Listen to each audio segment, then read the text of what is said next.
Right, here we are again, although last time I did some stuff for gardener tackle at Dinton Pastures, white swan.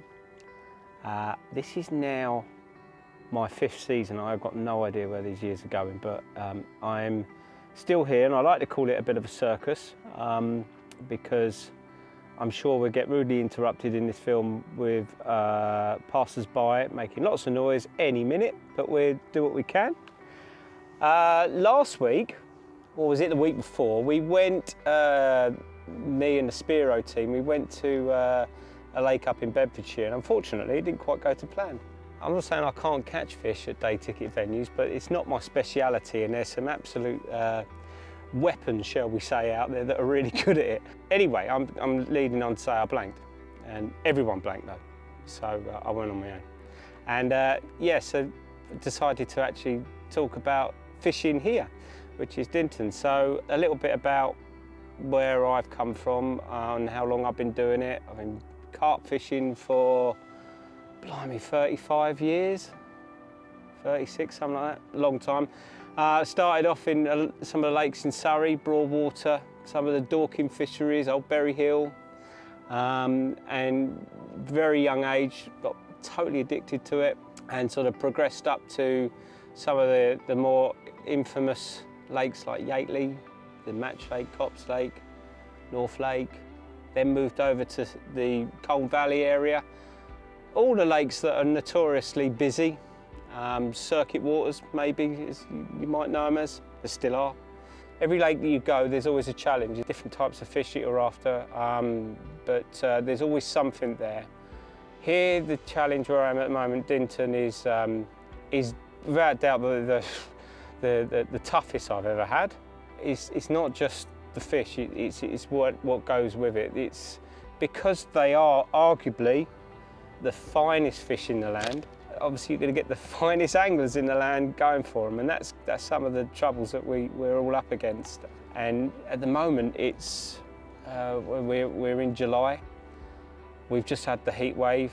They've just finished spawning, it's just opened, and there's not many here, which is a first. Normally I've got somebody opposite me and to the right of me, to the left of me, and they're all very accomplished anglers. They don't fish here unless they think they've got a chance of catching them. In my first season, I set out to get 1 bite, and I ended up with 2 fish, which, you know, and I was chuffed with that. And I think it's kept me with my feet on the ground as to what to expect. And over the years, I've been fortunate enough to have a couple of bites and some really good fish. The zigging has been really quite something on here for the last few years. The winter on here is dreadful. It used to be known for being a good winter water, but nowadays it's really bad. It's sort of, you hit about the middle of October and it just shuts down. And there's a few that had a go and have a go, and a couple have come out, but you've got to put an extortionate amount of rod hours to get a couple of bites, and it's not for the faint-hearted. I did it 1 year, and I'm definitely the faint-hearted. I can't sit here like some of them do, freezing, and then a dog runs into your swim, soaking wet, shaking all over you, and no, it ain't the one. It really ain't. But getting to October the 15th, I was looking at it as if that's a cut-off point, but you know, I ain't far wrong. But you know, normally the September, October months are really, really good. October half month, really, really good. Yes, I've done all right the last couple of years. But anyway, back to the spring. February is sort of a little bit of the wake-up call, and with them using zigs, and a lot of people using zigs, I enjoyed it the first couple of years, and then when everybody's using it, you kind of go, you don't feel like you got an edge unless you got a different colour. And I was experimenting with using worms as a topper and whatever, and I did have a couple out during that method, but that sort of died eventually. And then you go, you know, it's up to you whether you want to, you know, keep persisting with zigs. But I decided to go in early and fish on the bottom. But I think the first bite off the bottom comes somewhere April. I'd been baiting an area with a new bait as my old bait, a fish meal that I've been using. The chap decided he wasn't going to make it anymore, so that meant I had to go and start all over again. And I don't like jumping on the going bait. I prefer to try and find out for myself and suffer a little bit, I suppose. So I went back onto that. I went back onto a new bait, sorry, and I was baiting with it because I wanted to establish it. And yeah, a guy had 36 common, I think it was, right over the baited area and I was really chuffed about that because I thought this is the first bite that I knew of. And then the floodgates sort of opened, the zig stopped, and that was sort of like, as I say, I think it was about mid-April, and it was proper fishing again, which is kind of nice. As I said, the zigs are great when they were fresh, and in the winter I think they're a godsend because these fish were not feeding on the bottom, and I nicked one out in January a couple of years ago with a zig, and that made it all the worthwhile.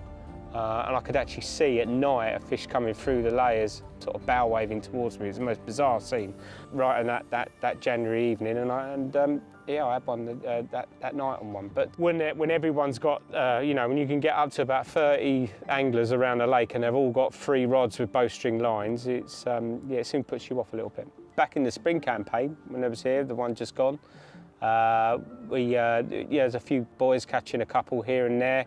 I decided to concentrate on a swim known as Mickey's Roundabout.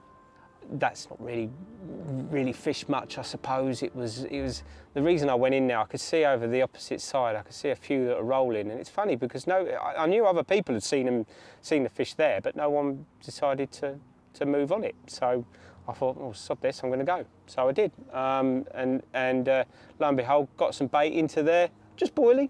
I don't bother with bits and pieces when they're coming out of the cold spell, just giving them a little bit often. Yeah, I nicked a low 20 pretty much straight away, probably first, second session I think it was. Came back in there and I was really enjoying it, only fishing sort of, I don't know, 25 yards out, so that was lovely. So had a couple, but you know, there was quite a few sort of 20s and here and there coming out, and I proceeded to muck around with Mickey's Roundabout, and the time I moved out of there, a good young angler called Robbie went in there and he had a cracking 32 I think it was, and another one, so I thought, damn, I moved out of there too early. And I went into a going swim, which was spotters, and I say the going swim because there was quite a few fish that are being caught out of there, and I managed to nick a couple out whilst fishing in weed, but they were only sort of 20s, and there was a lot of 20s coming out. I just weren't convinced that, you know, a special one was going to come out, and a special one always comes out in the spring. But as I say the spring, because the spring was long, as I said at the beginning of this conversation, it was long because it just went on and on and on, and this lake shuts when they start spawning.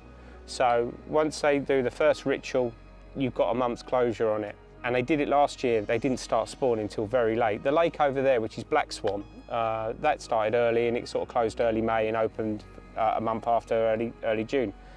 This actually didn't stop until June the 11th, and even then it wasn't clear signs that they were spawning. So it just went on and on and on. But everybody, that's the problem, because everybody then is desperate to put in little bit of time they possibly can get. They're gonna be here. So the lakes are really busy. The etiquette ain't there. You know, you just had to get on with it, and then you open up again now, which is, we're into summer and it's glorious. There's hardly anybody here. It's a little bit hot, but it's very pleasant. So sort of mid-May, but there was a few on. As I said, Paul was there. He was in a swim called Antisocial, and he'd been doing a bit of time in there. He'd been seeing the one he was after. Yeah, I knew I had to go and have a go up there, and there was a couple of other guys there. And the problem is it's the whole thing with Dinton is it's quite narrow. So you've always got to think that wherever you're going to go, is somebody going to go opposite you and create an issue. Sometimes too many lines in the water sends them out. Sometimes they stay there. It's a little bit of a gamble. So I liked a swim called Leslie's, but I actually wanted to fish opposite in one of the board swims. But my concern is that Leslie sort of has more autonomy over that part of the lake than what, say, the board swims did. So I thought, it's not going to stop somebody going in opposite you and fishing, you know, and essentially you're almost fishing the same sort of water because there's quite a bit of weed there. But I felt that, no, I'm better off just going into Leslie's and fishing it that side. And I had a quick feel about with the marker, and there's an old spot that everybody knows in there, and yeah, it's like Paul wound me up about it as well and said, "Fishing that spot, are you, Dan?" I thought, and it makes you think, oh God, I hate fishing somewhere where everyone knows. But with that, I just knew it was very clean, in amongst lovely, beautiful fresh weed. The only thing I wanted to do different was maybe bait it a little bit. Oh, how can I put it? Almost as if I intentionally tried to look awful and couldn't use a catapult. So I sort of, I put my rig in the water and I literally catapulted bait everywhere, and I looked like a complete noddy. Well, nothing new there, I suppose people would say, but yeah, I just decided to like put boilies all over the place, so that they were with the thought in mind that they were just going to go and pick them up here and there. I knew they liked the bait, so I just thought, well, just put it everywhere, whether it's in the weed, whether it's on the spot. But I just didn't want to go and put a rig on that spot and then bait the granny out of it, or put a load of boilie just around it, because I've seen it before. An old lake, a lake where I used to fish a private syndicate. We had access to boats on there, and you can go out in the boat and you've got these beautiful yellow spots that are in the weed, and we used to literally, like, when you're in a boat, you put so much more bait in there than you on a spot than you would from, say, the bank. We'd literally like pour buckets of bait over into this spot and then go, like, I'm going to have them tonight. And you put a couple of rigs on the spot, and then the next day you go, oh, I didn't get a bite. I thought that was going to be one. And you'll go over there and you'll see there's no bait left, but your rigs are still there. and that's what it's like out in here, because you just know that the fish are coming over the spots and they've just got their pecks out and they're like, this is a trap. I know it's a trap. Whereas if you put it out in a deep, horrible, putrid smelling silt, and they want to feed in there, they just, you just tend to nail them a lot easier. And that's what I did on that lake. I used to fish on the sort of off the beaten track and not on the spots. Anyway, plan worked. Absolute ripper. Must be about 8 o'clock the next morning. Proper tussle with the thing, and it's, as always when you're using braid, you're always a little bit scared, and it was one of those ones where it didn't get into any weed, and it just charged all the way up the lake, and you think, oh please, and there's the trees are going in the water, and you're thinking, please don't be deep, please just turn, and fortunately it did, and I just could not believe what I'd had in the end. I just was shaking, and my dear friend Mickey came down to say, "You all right, son? Calm down." And you sort of 4 foot long of absolute mental linear.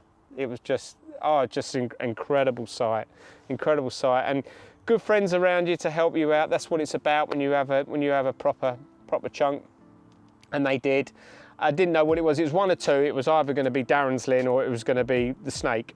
And the snake is quite a rare one, as is Darren's. They're both not friendly. They don't come out often, so it makes the capture even more special. And you can see that in their mouths, the way that they're so immaculate, the pair of them.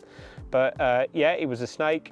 My cousin subsequently caught Darren's, funny enough, out of spotters where I moved out of, where I just said all the small ones were coming out of. But he had a right result out of spotters. That's another story. I'll let him tell you that. But he had Darren's at 51, I think it was, which is incredible. And that's another one for me to dream about, I suppose. But yeah, the snake went 40, just over 42, and as I say, you say weight's immaterial, but for us carp anglers, you'd rather have it over 40 if you can, but not an ounce of fat on it, just long, as you can see in the pictures, just an absolute cracking fish, really is. Will I ever beat it? No, I don't think so. I really don't, but then, if we say that, you wouldn't keep going, would you? So hopefully, that's why I fish this mad circus of a lake, because when the alarm sings, you just don't know what's on the end of it, and it could be something special, as often is the case. I'm happy with what's happened already this year, and you should be. I always just think, I don't do that much time, a couple of nights a week, and which in the grand scheme of things is not much for a lake like this, because people will push it as much as they possibly can. But the reality is I don't want to do any more than that, even if I could. I love my fishing. It's always been my life, but I think that's why it's been my life, because I like what goes on in the rest of my life, and that's family. I can't say work, but it's part of it, you know. So I'm more than happy with that. So whatever happens this season, which is what I plan to sort of do with some films with Spiro. Yeah, so here we are, see what happens, and hopefully over the next few films we might have something interesting to talk about with some other of these stunning fish that we'll go for. See you soon.